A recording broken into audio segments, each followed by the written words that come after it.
y es una serie que vamos a tratar de analizar claramente y contestar algunas preguntas muy importantes, como ¿a qué tiempo podríamos llamar bíblicamente el tiempo del fin? ¿Cuándo podríamos saber bíblicamente que la historia ha llegado al final de la humanidad? ¿Acaso podríamos responder que será cuando explote o estalle la Tercera Guerra Mundial, que será lo que acabará con la humanidad? ¿O será la segunda venida de Cristo lo que termine la historia humana? Y todas estas preguntas las vamos a responder en esta serie del libro de Daniel, porque el libro de Daniel contiene las más claras profecías de toda la Biblia en cuanto a los tiempos del fin.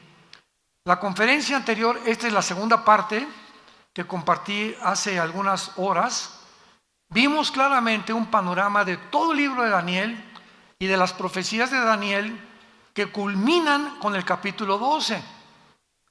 Pero la ventaja de que tú traigas tu Biblia ahorita es que si la abres en el capítulo 11, del 40 al 45, que es lo que antecede al capítulo 12 de Daniel, encontramos que en estos 5 versículos anteriores al capítulo 12 encontramos las guerras final del anticristo, donde él va a enfrentarse con el rey del sur, el rey del norte, posiblemente va a mudar su campamento el anticristo de la zona del Medio Oriente a Jerusalén, porque el capítulo 11 de Daniel termina diciendo que plantará las tiendas de su palacio entre los mares y el monte glorioso y santo, mas llegará a su fin y no tendrá quien le ayude.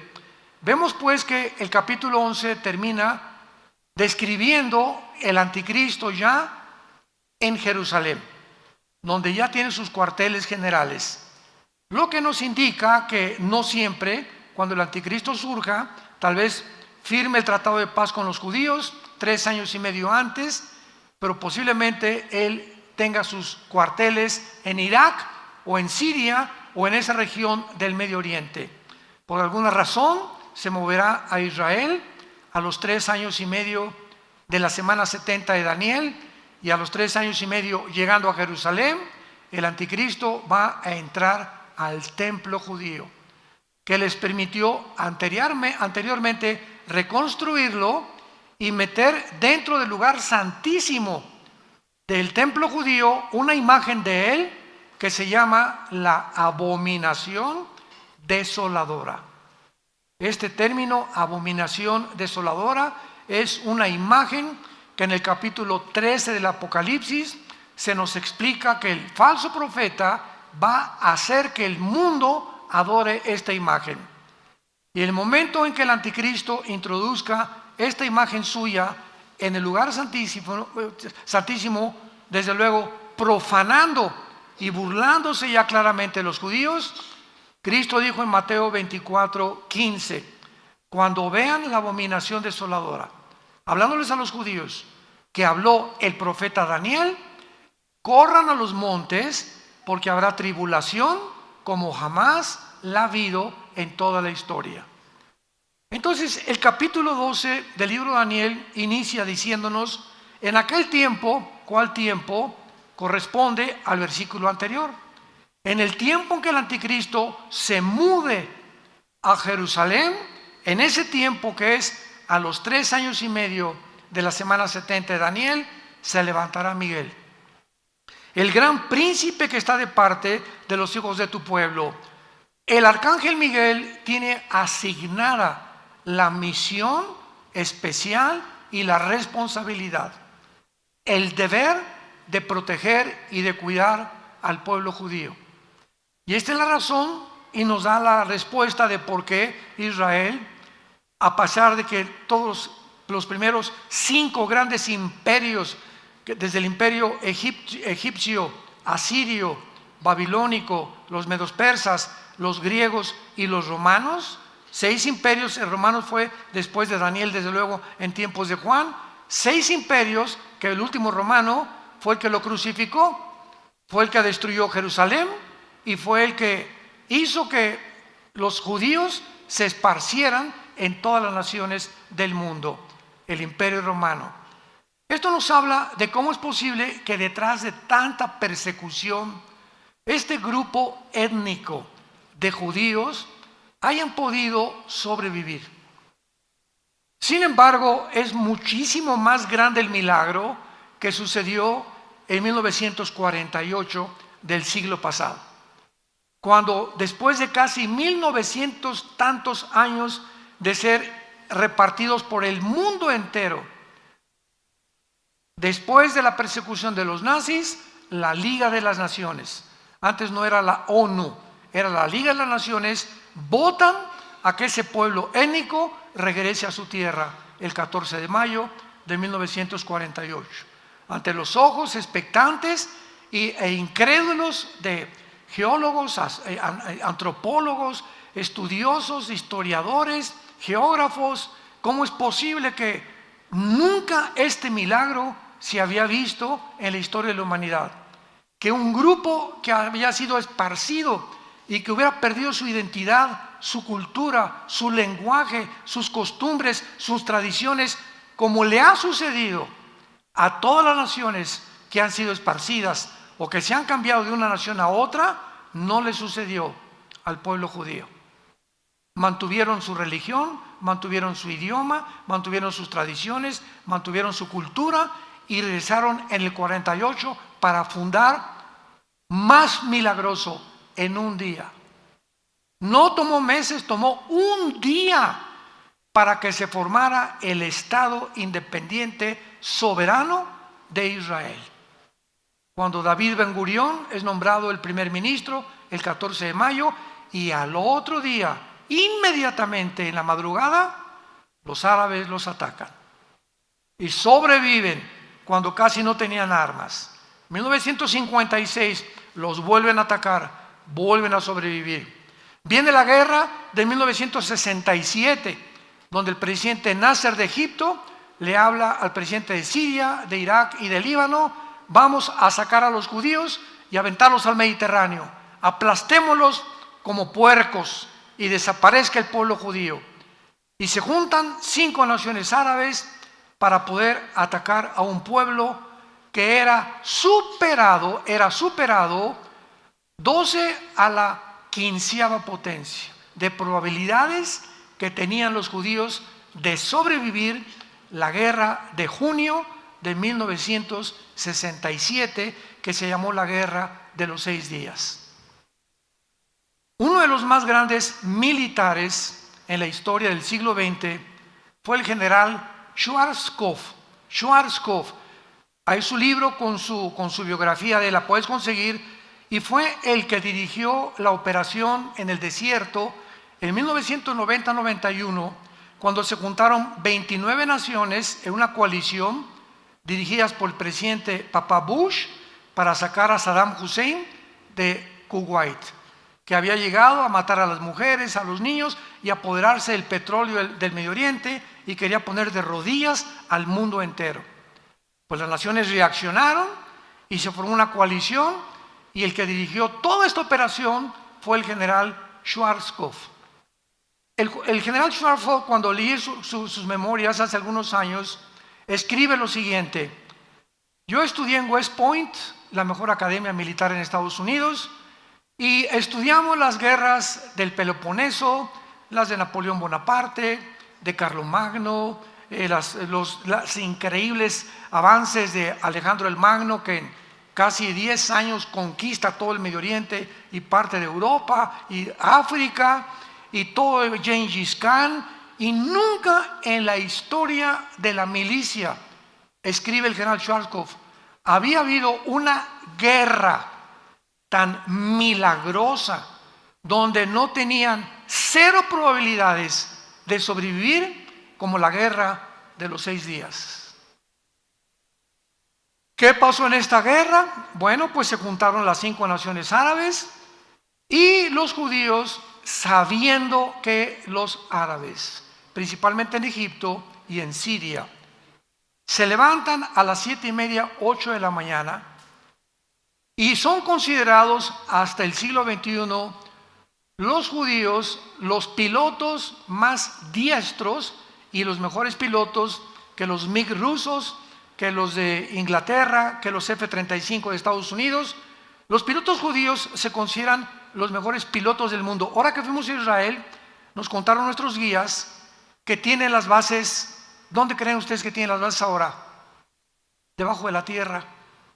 Y de repente voy, ¡rum!, y sale un avión y voltea así, ¿dónde está? Se cierra inmediatamente, camuflajeado, el lugar de donde salió el avión. Ahora los aeropuertos militares y del Mossad se encuentran subterráneos. Increíble. Bueno, se levantan los judíos el 1 de junio a las 5 de la mañana y a las 6 de la mañana se dirigen al aeropuerto de Egipto y bombardean y acaban con toda la aviación egipcia en media hora.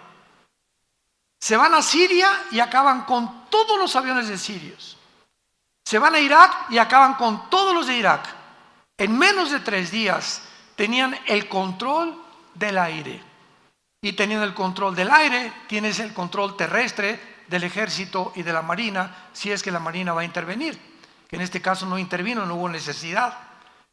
Y en 5 días habían llegado a las colinas del Golán, entraron a Jerusalén por primera vez desde que en el año 70 después de Cristo fueron expulsados, y ellos regresaron y entraron hasta las colinas del Golán, al norte de Israel, junto al mar de Galilea, que es la frontera con Siria.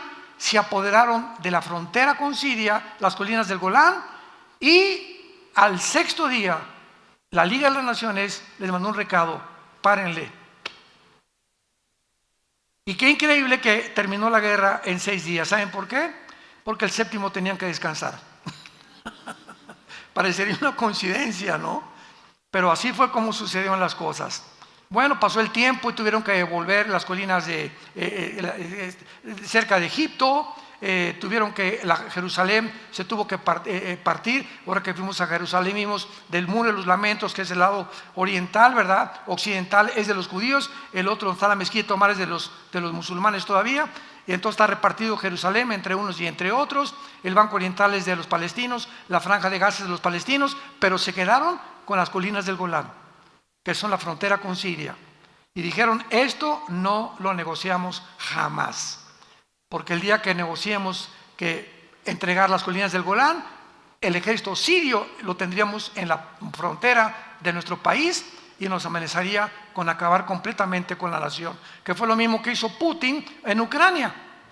Dice Putin: si entra la OTAN o las naciones de Europa a Ucrania, desaparezca Rusia, porque de Ucrania a Moscú hay 15 minutos en que llegue cualquier misil. Y lo que quería Putin, ¿verdad?, invadir Ucrania para poder impedir que la OTAN entrara, pudieran misiles. Bueno, esto ya es otro cuento, pero es como también si en México y le dice Rusia al gobierno de México o China: vamos a poner misiles apuntando a Estados Unidos. ¿Ustedes creen que los gringos lo van a permitir? ¿Lo van a permitir? Digo, por el amor de Dios. ¿Qué fue en el 1962? Llega Nikita Khrushchev y pone misiles en Cuba apuntando a Estados Unidos.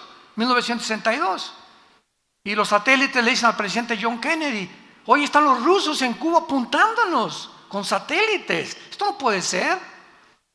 Inmediatamente John Kennedy habla con Khrushchev: o lo sacas o entramos a la Tercera Guerra Mundial. Duró 2 semanas el conflicto de 1962. Hay películas de esto, muchas de ellas han hecho. Khrushchev, gracias a Dios que se puso las pilas, ¿verdad?, y sacó sus misiles y se evitó desde la Segunda Guerra Mundial una Tercera Guerra Mundial en 1962. Ahora vuelve a suceder con la invasión de Putin en Ucrania, pero esto vemos claramente en la nación de Israel, que de qué forma los judíos han sobrevivido milagrosamente. Y dice la Biblia: se levantará Miguel, el gran príncipe que está de parte de tu pueblo. Ahora, a continuación, el capítulo 12, que culmina con un libro maravilloso que es Daniel. Dice el Espíritu Santo que cuando se levante Miguel, en el tiempo en que el anticristo, versículo anterior, ponga sus tiendas de campaña o sus cuarteles generales en Jerusalén, será tiempo de angustia. Es muy importante a todos ustedes que les gustan las profecías, porque la palabra angustia se traduce en todo el libro de Daniel, en Jeremías y en Isaías, con la palabra Sarah, con T-Z-A-R-A-H, Sarah, que es y siempre relacionado con los 7 años de la tribulación. Veamos un ejemplo en el libro de Jeremías, capítulo 30, versículo 7. Cuán grande es aquel día, tanto que no hay otro semejante a él. Tiempo de tzará, tiempo de angustia para Jacob, pero de ella será librado. Vemos aquí claramente que este tiempo de angustia es para, no la iglesia. Jacob representa a Israel, que fue el papá de las 12 tribus. Entonces, el tiempo de las 70 semanas está destinado a Israel, no a la iglesia. Es una de las tantas evidencias que la iglesia no atravesará la tribulación. Entonces, es importante todos estos puntos y todos estos detalles, porque el tema de la gran tribulación o el tiempo de angustia mencionado aquí es un tiempo continuamente usado por los profetas y todos sin ninguna excepción. En el Antiguo Testamento, cuando oigas el día de Jehová, el día de la ira de Jehová, el día terrible de Dios, el día del Señor, todos estos términos se refieren al tiempo de angustia que se está mencionando en el capítulo 12, versículo 1 del libro de Daniel.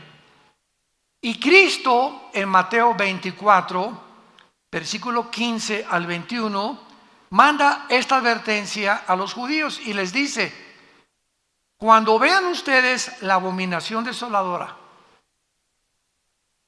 cuando el anticristo vean que se mete al templo, en este momento huyan a los montes. Mateo 24, 15 al 21, porque será tiempo de gran tribulación como nunca jamás lo ha habido desde entonces.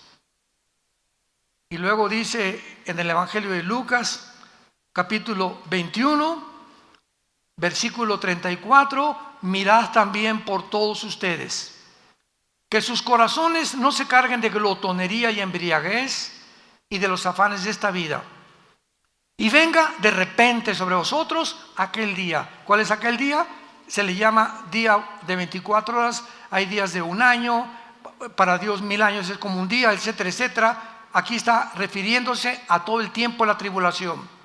Porque como un lazo vendrá sobre todos los que habitan sobre la faz de la tierra, velad pues en todo tiempo, orando para que sean tenidos por dignos de escapar de todas estas cosas que vendrán y de estar en pie delante del Hijo del Hombre. Dice el versículo 25, habrá señales en el sol, en la luna, en las estrellas, en la tierra, angustia de las gentes confundidas a causa del bramido del mar, o sea, de los tsunamis que habrá, desfalleciendo los hombres por el temor. Esta palabra, desfalleciendo los hombres, es falta de aliento. La gente, cuando vea todo lo que está pasando, se le va a ir la respiración. Va a haber ataques al corazón al por mayor de la gente. No van a poder creer lo que están viendo con sus ojos. Desfalleciendo los hombres por el temor y la expectación de las cosas que vendrán sobre la tierra, porque las potencias de los cielos serán conmovidas. Todo este tiempo de angustia, de tribulación, el día del Señor, el día de Jehová, gracias Señor que la iglesia no estará aquí, o por lo menos los que trajeron su Biblia esta mañana.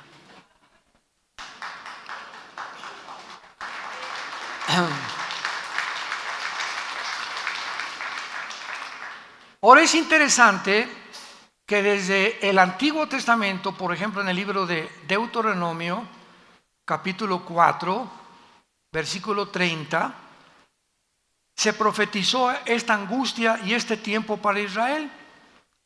Y dice, cuando estuvieran en angustia, la misma palabra, Sará, que se usa en Daniel 12:1. Cuando venga este tiempo de angustia, que no era tan claro cuando escribió Deuteronomio, y te alcanzaren todas estas cosas, sí en los postreros días. Esta palabra en el hebreo, a los que les guste apuntar, apúntala, porque será la palabra clave en el libro de Daniel. Acharit, como suena con CH, Acharit, Yom con Y, que se traduce postreros días o los últimos tiempos. Esta profecía está claramente detallada y apunta al final de la historia de Israel. Y les dice Moisés, cuando en aquel tiempo de angustia les alcance todas estas cosas, y si se volvieran a Jehová su Dios y oyeren su voz, porque Dios misericordioso es, no te dejará, ni te destruirá, ni se olvidará del pacto que les juró a sus padres. Dios les dice con muchos años de anticipación a los judíos, viene un tiempo para ustedes peor que el de los nazis. Nosotros ahora lo conocemos, creemos que el de los nazis fue la persecución y el holocausto más grave que desde que los expulsaron a los judíos de España y los han perseguido durante 1900 años, pero el tiempo de la tribulación, dice la Biblia, nunca habrá un tiempo tan cruel, tan sanguinario, tan feroz, tan salvaje como en el tiempo cuando el anticristo los vuelva a perseguir. Hitler será como Pinocho comparado con el anticristo, de lo que no nos imaginamos que vendrá sobre el mundo entero. Y desde aquí se les advierte, si ustedes en ese tiempo se vuelven a mí, los voy a salvar. Y esto lo vemos claramente en Isaías capítulo 29, también en el Antiguo Testamento, y lo dice de la siguiente manera. Perdón, es Isaías capítulo 29.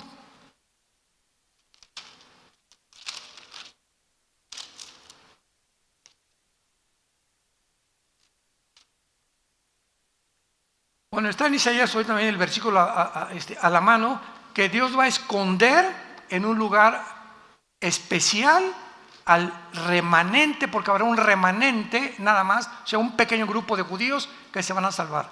Todos los demás judíos, igual que los gentiles en esta época, se van a condenar. Los que no hayan puesto su esperanza en el Hijo de Dios. Y vemos nosotros claramente también aquí, ¿verdad?, que entonces todos estos pasajes que hablan de la tribulación también se mencionan en el Nuevo Testamento. El apóstol Pablo en la segunda carta a los Tesalonicenses, segunda carta a los Tesalonicenses capítulo 2, versículo 8, hablando de este tiempo, escribe Pablo: y entonces se manifestará aquel inicuo, que es el anticristo, a quien el Señor matará con el espíritu de su boca y destruirá con el resplandor de su venida. Inicuo, cuyo advenimiento es por obra de Satanás, con gran poder y señales y prodigios mentirosos, y con todo engaño de iniquidad para los que se pierden. ¿Quiénes van a ser engañados? Todos aquellos que van a perderse en el infierno.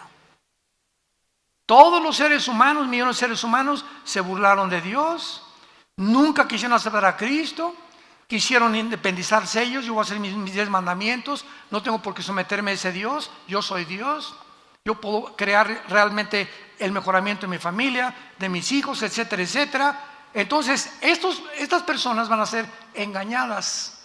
Yo les contaba hace algunos momentos que mi esposo y yo vimos un video que nos conmovió tanto. En una ciudad de Estados Unidos se juntaron como 30 o 40 ciclistas encuerados de los pies a la cabeza, ni tangas tenían los hombres, encuerados 100% en bicicletas, en un desfile del orgullo. Y dices, bueno, Dios mío, claro que es una bola de psicópatas, ¿verdad? O sea, ya no, a más locura no se puede llegar. Pero lo que nos conmovió el corazón es el público sentado con sus niños.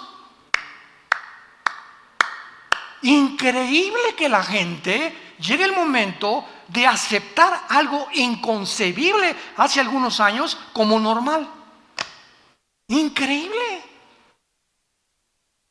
Hay un poder engañoso ya operando en el mundo, en las mentes de los seres humanos, donde ven algo asqueroso, algo que lastima a los niños para toda su vida y lo aceptan como algo normal para no ir en contra de la corriente, porque si el mundo dice que es normal, para mí es normal entonces, y el mundo se convierte en mi Dios y no su palabra, ni el Dios y Padre de Jesucristo. Y estamos en el tiempo, santos de Dios, en el que Dios te va a probar, a ti y a mí, para ver si es cierto de qué calibre estás hecho. Y cuando vengan esas tentaciones, que tú comiences a darte cuenta que comienzas a probar esto y poner en tu trabajo y en tu escuela para no ir en contra de la mayoría, comienzas a unirte a ellos bajo esas densas tinieblas bajo las cuales están, sin darte cuenta que al aceptarlo te metes a las mismas tinieblas y tu entendimiento queda enceguecido para siempre. Pablo llama en Romanos 1 mentes reprobadas. ¿Qué significa en el griego? Mentes, personas que ya no distinguen, ya no disciernen entre el bien y entre el mal. Ya no saben definir qué es una mujer. Increíble. Ya no saben definir lo que es un hombre. Ya no saben qué es un matrimonio. O sea, más locura no puede haber. Cuando ya perdemos la razón, la conciencia, la lógica, el sentido elemental, y donde ya comenzamos a pensar cosas que la energía satánica está operando en el mundo entero. Muy bien, ahora veamos que todas estas escrituras de la gran tribulación, y todo esto es el preludio, imaginémonos en la tribulación las locuras que va a haber, imagínense. Satanás en la forma del anticristo, los ángeles caídos en el mundo, los demonios aquí, por todos lados. Bueno, dice la Biblia, ¿verdad?, que será un tiempo como jamás en la historia ha habido, y toda la humanidad que se van a quedar aquí no se la van a acabar. Y todo esto es una preparación, porque antes de que Satanás lleve a cabo y ponga en práctica un sistema satánico, antes la humanidad tiene que estar preparada para acabar aceptando lo que no es aceptado como si fuera verdad. Y todo esto nos está preparando, te está preparando mentalmente para que lo peor que venga lo aceptes tarde o temprano. Tú y tus hijos serán responsables, serás responsables de lo que acepten tus hijos y tus nietos y mis nietos también, porque la sangre de ellos será sobre nuestras cabezas. Veamos en Isaías capítulo 13 las escrituras, algunas escrituras. Estamos en este tiempo revisando lo que los profetas hablaron acerca de este tiempo de la gran tribulación que inicia el capítulo 12 del libro de Daniel. Isaías capítulo 13 dice el versículo 9. Vean ustedes los términos y recuérdenlos. He aquí el día de Jehová. Siempre que veas el día de Jehová, es el día de los 7 años de la tribulación del Nuevo Testamento, o el día del Señor, o el día de la ira, etcétera, etcétera. He aquí el día de Jehová viene, terrible, de indignación y ardor de ira, para convertir la tierra en soledad y raer de ella a sus pecadores. Por lo cual las estrellas de los cielos y sus luceros no darán su luz. El sol se oscurecerá al nacer y la luna no dará su resplandor. Y castigaré al mundo por su maldad, dice el Señor, y a los impíos por su iniquidad, y haré que cese la arrogancia de los soberbios y abatiré la altivez de los fuertes. Me paro aquí. ¿Por qué Dios escoge un pecado en particular para atacar y condenar ese pecado en el tiempo de la tribulación? Y el pecado que Él escoge es la soberbia. ¿Cómo puede el señor Klaus Schwab, presidente del Foro Económico Mundial, haber declarado en Davos que van a inventar una Biblia con inteligencia artificial para borrar nuestra Biblia? Va a salir la Biblia gay a finales de este año, eliminando todos los pasajes que hablan de la homosexualidad. ¿Cómo puede el consejero de Klaus Schwab, director del Foro Económico Mundial, Noah Harari, un judío, decir esto? La Biblia no es un mito, Cristo nunca vino al mundo, no existe, seremos dioses. La tecnología y la genética nos ayudarán a crear, escuchen estas palabras, una super raza humana. Digo, esto es lógico porque desde hace cuánto que se promulgó la teoría de la evolución, más de un siglo, por Carlos Darwin. Y si llegamos a la conclusión, al aceptar la teoría de la evolución, que somos amibas, que no hay un creador, que todo es un accidente, y que entonces lo único que necesitamos es un mejoramiento evolutivo, y hemos llegado ahora con la ciencia y la tecnología, nos van a ayudar a evolucionar a un nivel superior, pues es lógico que habiendo creído una mentira, dé paso a otra mentira y la mentira a otra y otra, y se vuelve una torre de Babel, hasta que inunda el mundo entero de mentiras, y la humanidad llega al siglo XXI a creerlo, que podemos mejorar la raza con la genética y la tecnología moderna. A esto hemos llegado, iglesia y familia de Jesucristo. Abatiré la altivez de los fuertes. ¡Qué soberbia! Le creyeron la mentira de Satanás a Eva en el huerto del Edén. ¿Cuál fue la primera mentira que lanzó Satanás? Serán como dioses. No necesitas leyes, no necesitas a nadie, tú eres Dios. Tú puedes ser el jefe de tu familia sin consultar a Dios. Tú puedes saber educar a tu esposa y a tu esposo. Ustedes pueden saber educar a sus hijos sin la ayuda de Dios. Pueden gobernar sin la ayuda de Dios. Pueden penetrar en las profundidades de la ciencia y los secretos de la ciencia que están saliendo ahorita, y una vez que los descubrimos se vuelven en monstruos contra nosotros, y la ciencia nos ayuda a crear monstruos, una raza híbrida. ¿Qué es lo que están haciendo y lo que están formando? Y entonces la ciencia deja de ser ciencia y se convierte en ciencia ficción. Porque lo que es ciencia ficción, eso no es ciencia. Si algún ginecólogo, algún genetista, algún biólogo me llega a decir con sus credenciales y sus doctorados que se puede crear una raza superior, ¿verdad? Le digo, ¿de cuál fumaste, compadre? Ni siquiera un viaje del LSD que hicieron los Beatles puede afectar la mente tanto como estos locos. ¿De dónde pueden ellos llegar a creer eso? Que el hombre no es hombre, es mujer, y que la mujer se puede hacer hombre y el hombre se puede hacer mujer, y que ya no hay géneros. Esto ya no hay palabras para describirlo. Dice el versículo 13, porque haré estremecer los cielos y la tierra se moverá de su lugar en la indignación de Jehová de los ejércitos y en el día del ardor de su ira. ¿Cuándo será esto? En los tiempos de la tribulación. Y se levantará Miguel. En ese tiempo Miguel agarra todo el ejército listo para enfrentarse con los ángeles y Satanás. Apocalipsis capítulo 2. Y vendrá una guerra cósmica en el cielo, mientras aquí abajo hay una guerra en el mundo queriendo todos huir de Dios.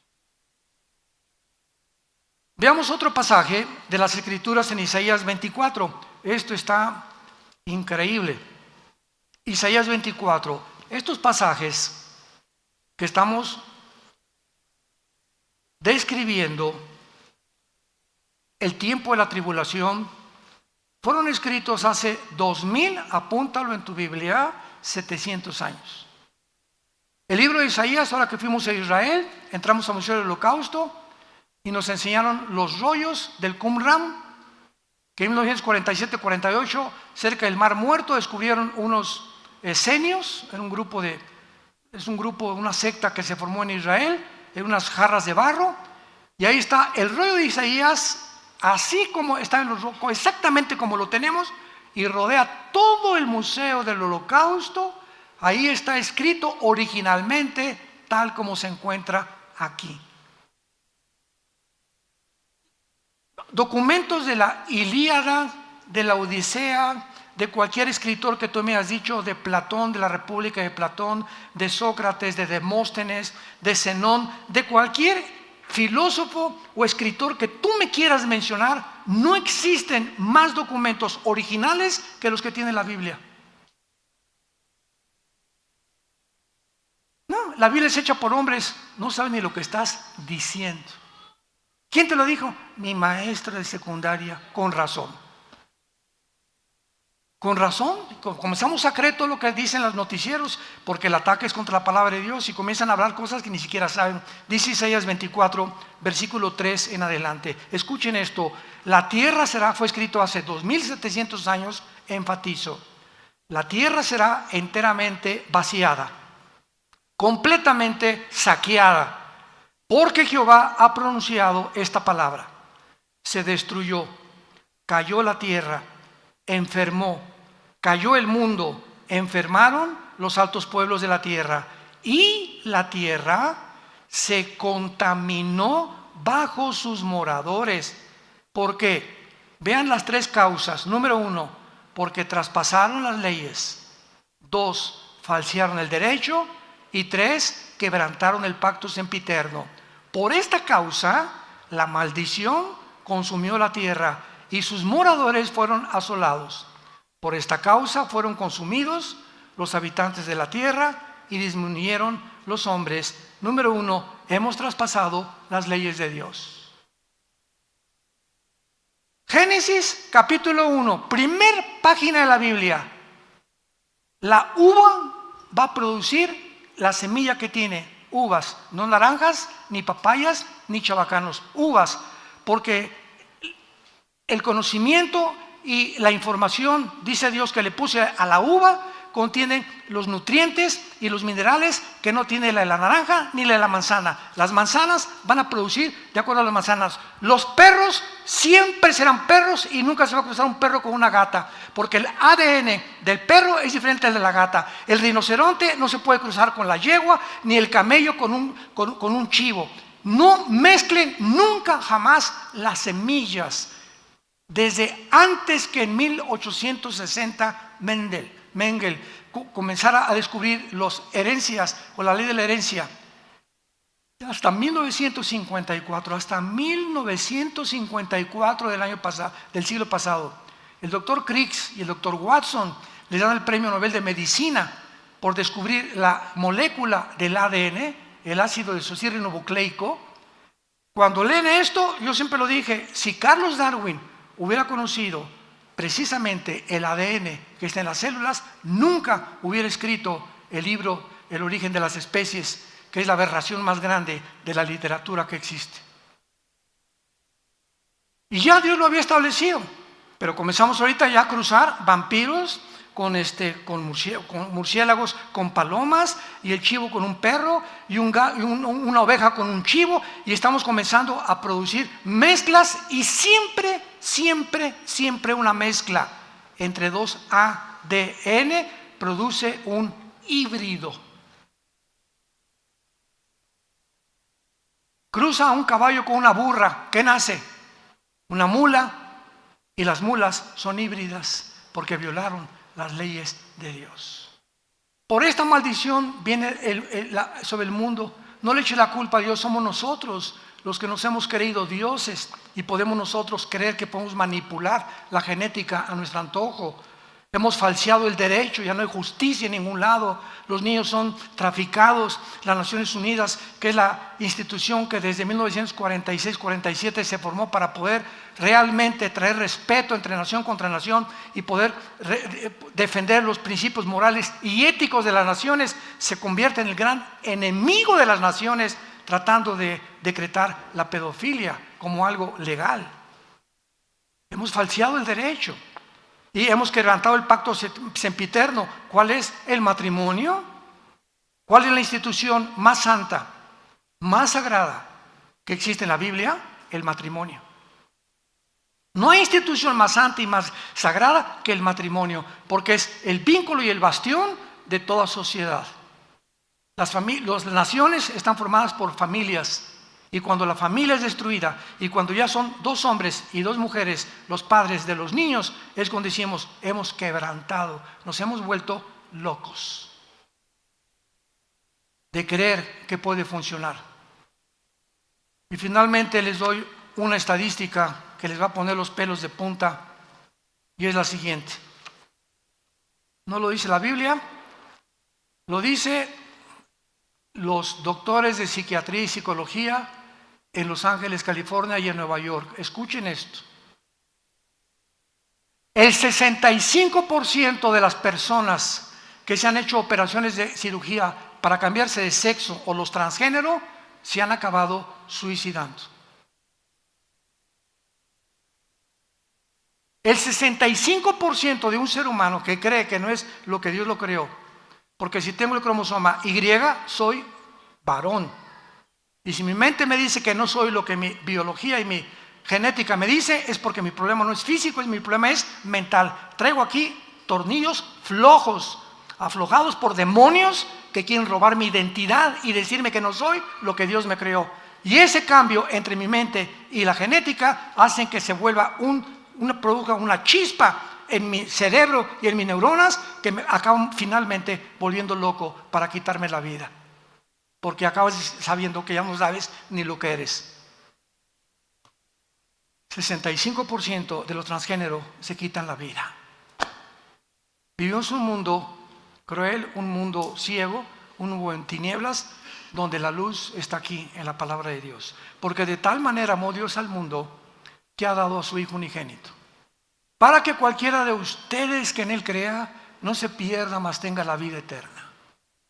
Mas Dios muestra su amor para con nosotros en que siendo aún pecadores, Cristo murió por nosotros. Despreciado y desechado entre los hombres, varón de dolores, experimentado en quebranto.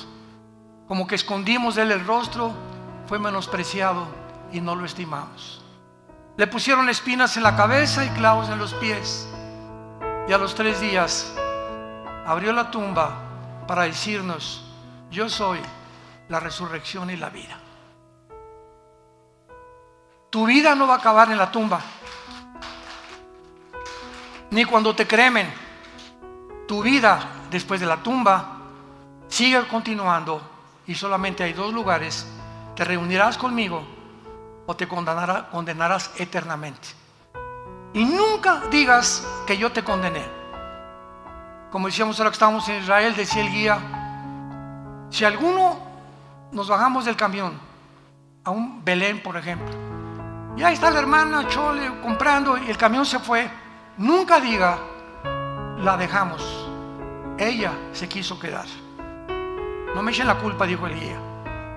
Y así es Dios, como dijo una viejita un día, Dios no manda a nadie al infierno, porque es un Dios bondadoso y misericordioso. Le dije, amén, amén, amén. Ellos se van solitos. Dios no manda a nadie a la condenación. Para eso mandó a su Hijo. Él no quiere que te pierdas, quiere salvar tu familia, tu matrimonio y tus hijos. Pero tenemos que obedecer el Evangelio de su gracia. Padre, te damos gracias en esta mañana por tu preciosa palabra. La única luz que tenemos, nada hay torcido ni perverso en ella. Toda ella es recta al que entiende y razonables a los que han alcanzado la sabiduría. Aún en nuestra vejez estaremos fuertes y vigorosos y daremos fruto. para anunciar que tú eres la fortaleza de nuestra vida. Y aun cuando los muchachos corren y se cansan, los que esperamos en ti tendremos alas y nuevas fuerzas como el águila. Simplemente porque obedecemos y hemos creído que tu palabra es verdad. En esta mañana muchos de ustedes que nos ven a través de los medios de comunicación que no tienen a Jesucristo, que en esta mañana Dios te ha hablado y te ha dicho que tal vez pueda ser que es la última vez que Dios te habla. Ábrele tu vida a Jesús con estas palabras: Señor, perdona mis pecados.